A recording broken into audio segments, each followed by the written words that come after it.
Dad paper मिल की जमीन पर आज सेमीकंडक्टर प्लांट खड़ा हो रहा है। हर दिन जहां 4 करोड़ 80 लाख चिप्स का प्रोडक्शन होगा। और ये कोई पावर पॉइंट पिच नहीं है, सीमेंट पुअर हो चुका है, मशीन इंस्टॉल हो रही है और 27,000 करोड़ का इन्वेस्टमेंट है। नॉर्थ ईस्ट इंडिया की हिस्ट्री का सबसे बड़ा प्राइवेट इन्वेस्टमेंट। एक ऐसा स्टेट जिसका नाम 5 साल पहले किसी कॉर्पोरेट बोर्ड रूम में ले लिया ना तो पिन ड्रॉप साइलेंस हो जाता है। हमेशा इंसर्जेंसी, फ्लड प्रोन या बहुत दूर बोलकर इग्नोर किया गया वही स्टेट आज इंडिया का नंबर 1 ग्रोइंग स्टेट है। इसकी इकोनॉमी पिछले 5 साल में 45% की रॉकेट स्पीड से बढ़ी। तमिलनाडु कर्नाटका से ज्यादा और गुजरात और महाराष्ट्र से तो कई गुना आगे। स्टेट का नाम आसाम। उसी के मारीगांव डिस्ट्रिक्ट के जग्गी रोड में हिंदुस्तान पेपर कॉरपोरेशन की एक पेपर मिल हुआ करती थी जो फाइनेंशियल लॉसेस के चलते बंद हो गई। आज उसी 550 एकड़ डैड पेपर मिल की जमीन पर टाटा इलेक्ट्रॉनिक्स का सेमीकंडक्टर ओसेट प्लांट बन रहा है। और जागी रोड के अलावा पूरी स्टेट पे एक नया ब्लूप्रिंट चल रहा है साइमल्टेनियसली। इनफैक्ट रिलीजियस टूरिज्म को बढ़ावा देने के लिए मां कामाख्या देवी एक्सेस कॉरिडोर बन रहा है 500 करोड़ लगाकर। नुमालीगढ़ में रिफाइनरी अपनी कैपेसिटी 3 गुना कर रही है, 33,000 करोड़ का एक्सपांशन। और उसके साथ एक 1600 किलोमीटर का क्रूड पाइपलाइन जो ओडिशा, झारखंड, बिहार, बंगाल और आसाम पूरे 5 स्टेट्स क्रॉस करके आएगा। धुबरी में अडानी का 48,000 करोड़ का थर्मल प्लांट। गुवाहाटी के बगल में पलसबरी और जग्गी रोड 2 नए सैटेलाइट सिटीज जिसकी मास्टर प्लानर सिंगापुर की फर्म्स हैं। धुबरी फुलबारी इंडिया का सबसे लंबा रिवर ब्रिज। और एडवांटेज आसाम 2025 समिट में टाटा, अंबानी, अडानी तीनों ने मिलकर लगभग 1,60,000 करोड़ कमिट किए। तो सवाल सिंपल है, 5 साल पहले जो स्टेट किसी इन्वेस्टर की रडार में नहीं था उसके साथ ऐसा क्या हुआ कि आज इंडिया के सारे बड़े नाम मिलकर अपना सबसे बड़ा बैट लगा रहे हैं।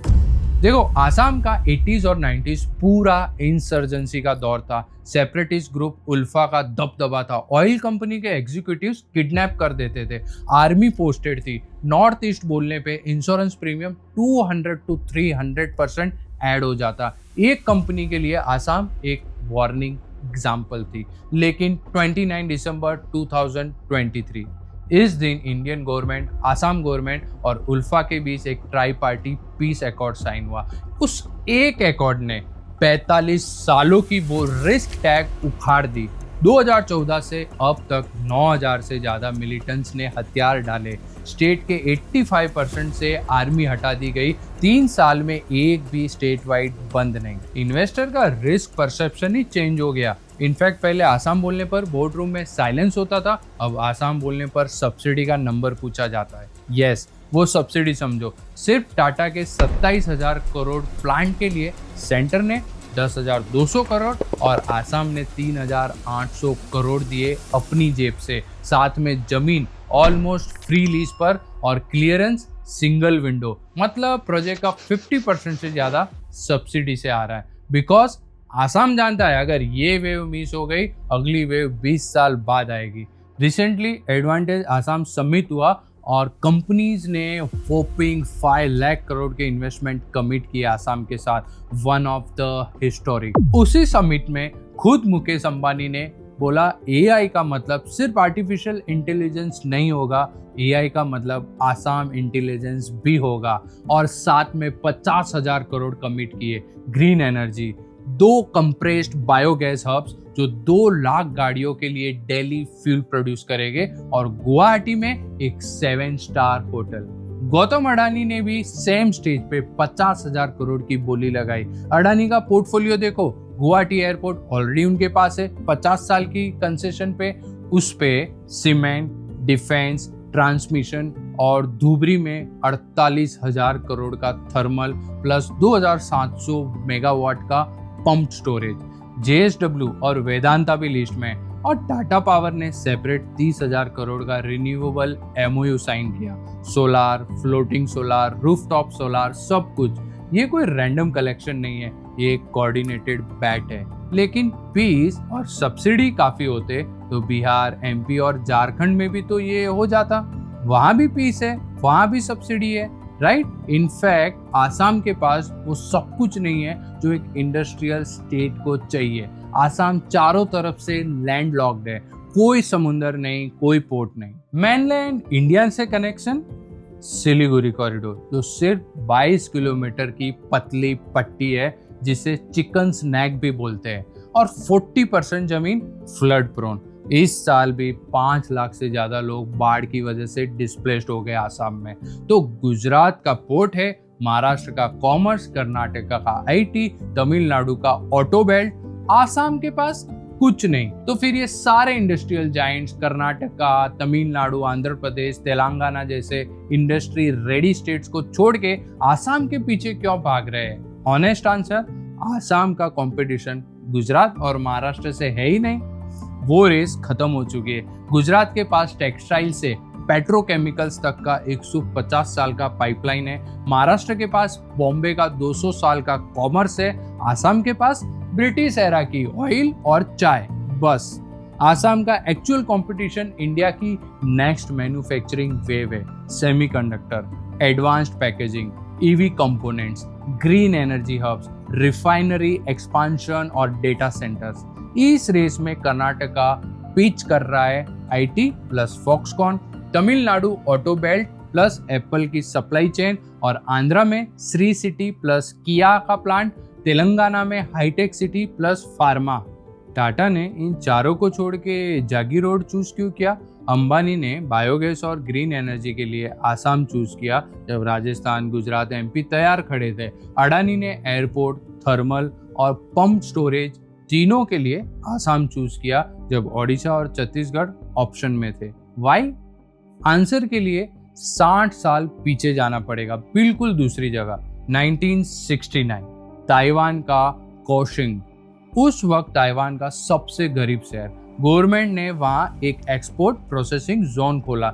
विजन ग्रैंड नहीं था, विजन था कि अमेरिकन कंपनीज को सस्ती लेबर दो और वो बोरिंग काम करो जो कोई नहीं करना चाहता। वो बोरिंग काम था सेमीकंडक्टर पैकेजिंग। 18 साल बाद 1984 उसी कोशिंग में दो भाइयों ने एक छोटी सी फैक्ट्री खोली, नाम ASE, एडवांस सेमीकंडक्टर इंजीनियरिंग। काम चीप पैकेजिंग, बेसिक। किसी ने सीरियसली नहीं लिया। आज ASE के पास 65,000 एम्प्लॉइज है, $8.7 बिलियन का रेवेन्यू, दुनिया की सबसे बड़ी OSAT कंपनी। और TSMC वो 1987 में आई, पैकेजिंग के 20 साल बाद। पहले पैकेजिंग आई, फिर डिजाइन, फिर फैब्रिकेशन, फिर $1 ट्रिलियन एम्पायर। 1980 से पहले ताइवान क्या एक्सपोर्ट करता था? Fruits, shoes, umbrellas. और एक जरूरी बात, ताइवान की ग्रोथ सिर्फ सेमीकंडक्टर पे नहीं थी, एक एंट्री पॉइंट ने पूरी सप्लाई चेन अनलॉक की। पैकेजिंग पहले, फिर पेट्रोकेमिकल्स, फिर शिप बिल्डिंग, फिर डिजाइन हाउस, फिर फैब। एक बेस ने पूरे इकोसिस्टम का दरवाजा खोला। जागीरोड आज लिटरली वही काम कर रहा है जो कोशुंग 1970s में कर रहा था। Same OSAT model, same foreign tool partner, Tokyo electron, ASMPT, same government subsidies, same. कोई सीरियसली नहीं ले रहा है, फेस चल रहा है। जागीरोड के साथ साथ नुमालीगढ़ रिफाइनरी आ रही है, उसके कैंपस में दुनिया की पहली commercial 2G bamboo bio ethanol भी बनेगी।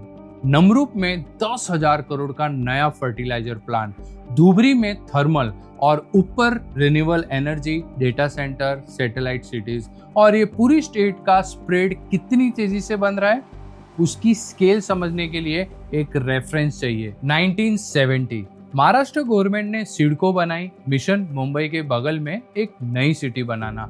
मार्श लैंड पे स्क्रैच से नाम रखा नवी मुंबई।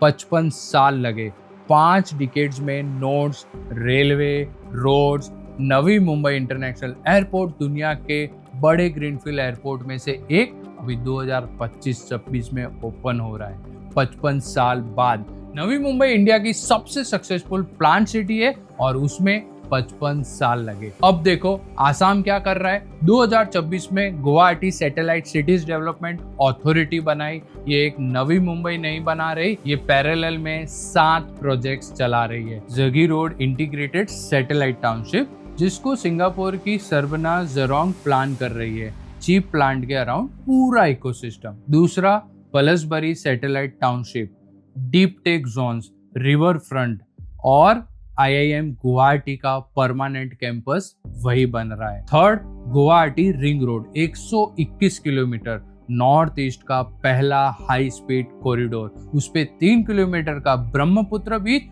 और रिंग रोड के ऊपर मेट्रो भी चलेगी। Fourth Shillong Silchar express, 166 kilometre, north east का पहला access controlled expressway, Guwahati Silchar का 8.5 घंटे का सफर 5 घंटे हो जाएगा। Fifth Dhubri Phulbari bridge, India का सबसे लंबा रिवर ब्रिज, 19 किलोमीटर का 76% बन चुका है, 2028 में खुलेगा, जिससे एक 6 घंटे का डिटूर सिर्फ 20 मिनट्स में बदल जाएगा।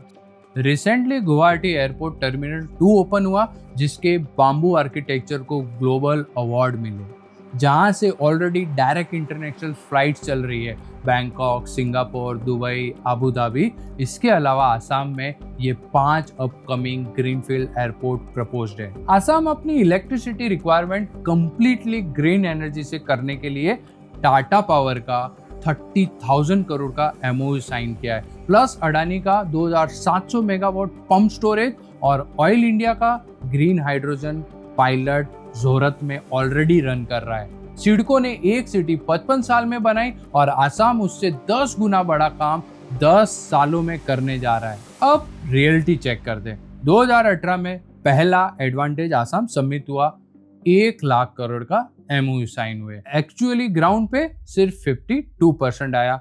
एक और हॉनेस्ट बात, मई 2021 से अब तक डेवलपमेंट के नाम पे स्टेट में 22,000 से ज्यादा घर डेमोलिश हो चुके हैं। डेवलपमेंट के नाम पे लोगों की जमीन छीनना कितना सही है? और हर मॉनसून 5 से 6 लाख लोगों के घर उजड़ जाते हैं। और इतनी बड़ी टेक्निकल वर्कफोर्स आएगी कहां से? हवा में बातें करने से थोड़ी ना होगा कुछ। एक सीन सोचो, 27 साल का सेमीकंडक्टर इंजीनियर बैंगलोर में इंटेल में 3 साल से काम कर रहा है, आज वो आसाम में जॉब एक्सप्लोर करेगा। वहां बैंगलोर से कंपेरेबल प्रॉपर्टी 1/3 रेट पे मिलेगी। ये एक सिनेरियो है, ऐसी हजारों सिनेरियोज बन रही है। सिर्फ जगी रोड ओसेट प्लांट में 15,000 direct jobs, operators, technicians, engineers, supervisors plus 12,000 indirect. एक प्लांट से 27,000 लोग जुड़ेंगे और टैलेंट पाइपलाइन भी रेडी हो रही है। NIELT गुवाहाटी में dedicated OSAT centre of excellence, IIT Guwahati का nanotech clean room already functional, Samsung innovation lab में 300 प्लस स्टूडेंट्स ट्रेन कर रहे हैं। AIIMS Guwahati already operational, 750 bed, 125 MBBS seats है। स्टार्टअप इकोसिस्टम भी खड़ा हो रहा है। नॉर्थ ईस्ट की 2000 स्टार्टअप्स में से 1500 सिर्फ आसाम में। स्टेट ने नवंबर 2025 में 400 करोड़ का डेडिकेटेड स्टार्टअप पॉलिसी पास किया। 5 साल में 10,000 स्टार्टअप्स और 1 लाख जॉब्स का टारगेट है। फर्स्ट फंडिंग जनवरी 2026 में डिसबर्स हो चुकी है। IT और डेटा सेंटर भी शुरू हो गए हैं। योटा का पहला नॉर्थ ईस्ट डेटा सेंटर फरवरी 2026 में अमीन गांव में कमीशन हो गया है। एक शहर में chip plant, IIM, AIIMS, IIT, nanotech lab, Samsung innovation lab, semiconductor funded startup ecosystem, data centre और 7 अलग इंफ्रा प्रोजेक्ट्स। अब लास्ट बात सबसे जरूरी, 1966 में किसी ने कोशुंग की फोटो देख के नहीं सोचा होगा कि यहाँ से $1 ट्रिलियन इंडस्ट्री निकलेगी। 2026 में कोई जगी रोड की फोटो, नुमालीगढ़ की, पलसबरी की या धुबरी की फोटो देख के आज नहीं सोच रहा। 60 साल बाद जब कोई डॉक्यूमेंट्री बनाएगा, उस स्टोरी में तुम्हारा रोल क्या था, ये तुम्हें अभी डिसाइड करना है। कमेंट में बताओ 5 साल पहले आसाम के बारे में तुम क्या सोचते थे और अब क्या सोचते हो। दोस्तों, मेरा नाम है प्रकाश और मैं इसी तरह इंफ्रास्ट्रक्चर स्टोरीज ब्रेकडाउन करते रहता हूँ। अगर आप इंटरेस्टेड हो तो चैनल जरूर सब्सक्राइब कर देना और अगर ये वीडियो अच्छा लगा हो तो लाइक करके हाइप जरूर करना।